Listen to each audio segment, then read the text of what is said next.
The crisp mountain air usually brought me peace. Today, it brought a chill of dread. I just received a call that shattered my quiet world. My remote cabin, my sanctuary deep in the woods, had been violated, and the culprit? The notorious HOA president everyone secretly dreaded. Karen. For years, I'd lived a double life.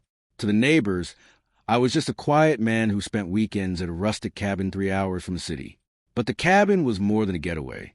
It was a fully equipped safe house, a covert operational base for the FBI.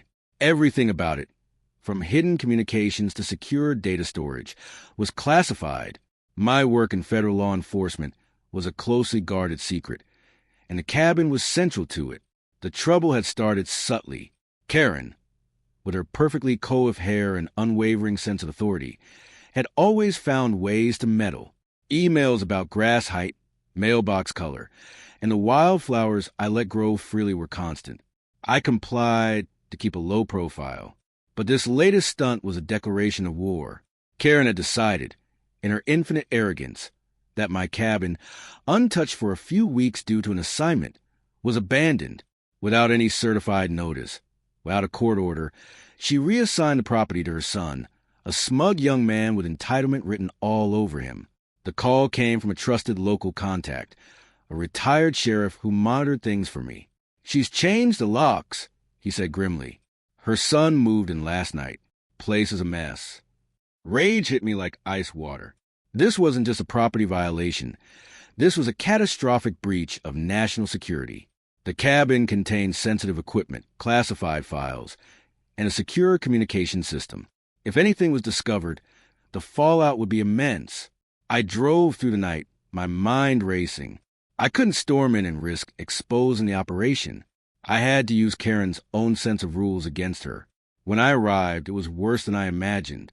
Beer cans littered the porch, loud music blared, and Karen's son lounged on my sofa as if he owned the place. I took a deep breath and knocked. He answered with a smirk. "Can I help you?" "This is my property." "You need to leave," I said, voice calm but deadly. "Not anymore.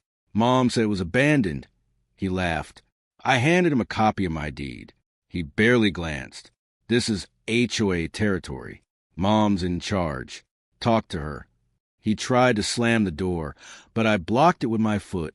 "This ends now. You have 1 hour to vacate," I said. Karen herself appeared on the porch, arms crossed. "Ah, there you are. The community decided to make better use of this neglected property," she said, dripping with condescension. "This isn't a community garden, Karen. This is my private home. You committed multiple felonies, breaking and entering, trespassing." Her smirk faltered. "I am the president of the HOA. I am the law here," she sneered. "That's cute," I said, "because I happen to know a few things about the law. For starters, this property is under federal jurisdiction. Your unauthorized entry triggered a silent alarm. Federal agents are on their way." Color drained from her face. Her son's bravado evaporated. "Mom, what did you do?" he whispered. Karen stammered. "He's bluffing," she said weakly. 2 black SUVs tore down the gravel road, lights flashing silently. Tactical men in FBI vests swarmed the cabin. Agent Thompson, my stern supervisor, stepped out, ignoring Karen entirely. "Status report," he barked. "The property has been illegally occupied. Potential compromise of sensitive materials," I replied. Thompson's gaze locked on Karen. Fear unlike anything I'd seen in the HOA universe replaced her condescension. "You are on unrestricted federal property. You and your son will be detained for questioning," he said. The next few hours were controlled chaos. Karen and her son were escorted away in shock. Forensics swept the cabin, confirming nothing had been compromised.